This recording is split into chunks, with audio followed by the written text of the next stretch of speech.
Hello, this is Mark from TradeInform.com and welcome to this video on how to improve your candlestick trading success with filters. In this video, I will be looking at how filters can make or break your candlestick trading strategies and how the right filters can double or even triple your returns.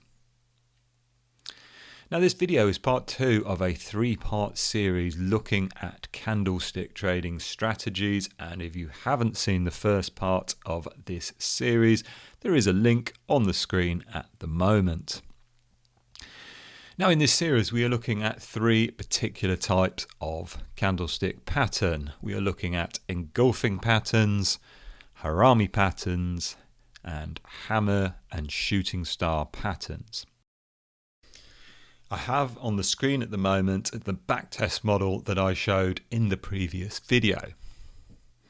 And we can see from the results here that all 3 of these patterns in combination produce a fairly decent trading strategy. We have compound annual growth rate of 14% and a net profit of $63,000 over about just under 4 years.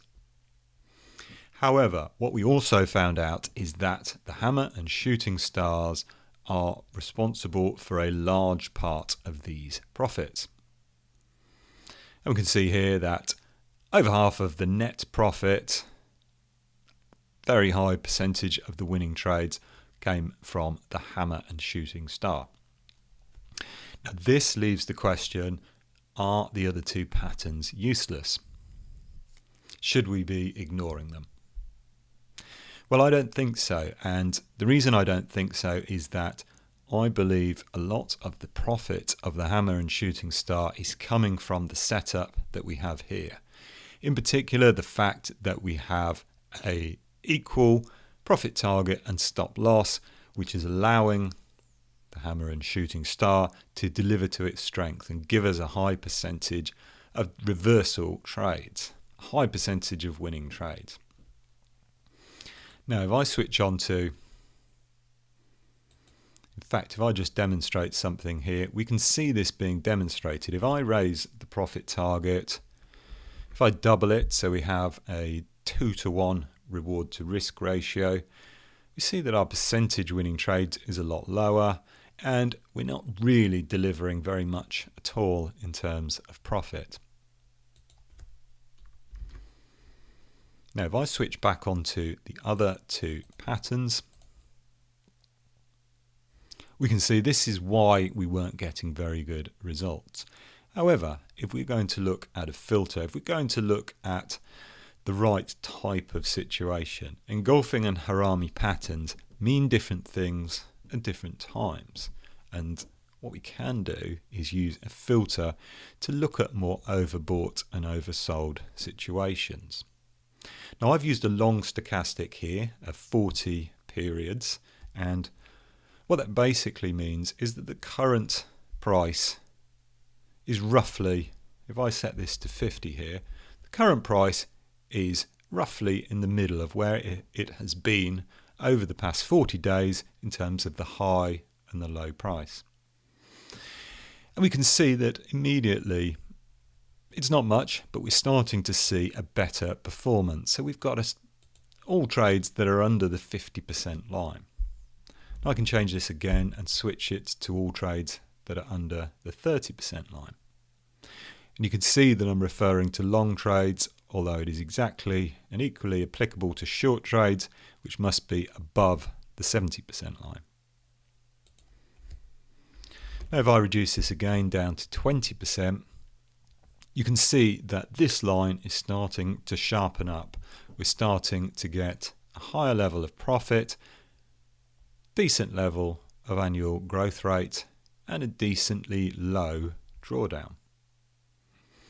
Now, when I changed these profit targets and stop loss for the hammer and shooting stars, it didn't help matters. However, if I change it to the engulfing and harami pattern, we can see that we're starting to reach a higher potential. We've now got a net profit of 53,000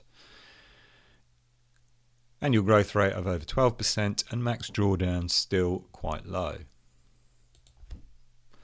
If I push this up to 9, which means we have a reward to risk ratio of 3:1, we can see that our net profit is now 120,000. So we're somewhere in the region of double what we were getting with the hammer and shooting stars. And note as well that the percentage of winning trades is just under 50%. But if we look at our average winning trade, we're getting over double what we will for our average losing trades. Now, I've no doubt that a lot of these results are coming directly from this filter. So the engulfing and the harami pattern are a sign. They're a signal for us to enter a trade. However, we have to be doing it at the right time. So in this case, we can see that we're taking long trades when the market is oversold over the recent history, and taking short trades when the market is overbought in the recent history. And another thing that I would like to point out, we have got very low drawdown here compared to a lot of trading strategies, only 12%. We can adjust the leverage factor here, and we can see that if we want to prepare to accept potential drawdown of around 24%, we can see our net profit is well over double there. And in fact, we can see that our compound annual growth rate is a very healthy indeed, 46%. Now, I'm not saying that you can replicate these exact results, but I'm saying that by changing the factors that go into your candlestick patterns, you can make a huge difference. Now, if you liked this backtest model that I've been using to demonstrate here, it is available, and others like it are available in the Trade Informed shop. And if you would like more information about this model, there is a link on the screen at the moment. Now, stay tuned for the next one of these videos in which I'm going to look at how seasonal and time of day factors can affect our candlestick trading strategies. And if you enjoyed this video, please hit the subscribe button, and also please hit the like button and comment below what else you would like me to record a video about. And finally, for more information about trading the financial markets, please go to www.tradeinformed.com.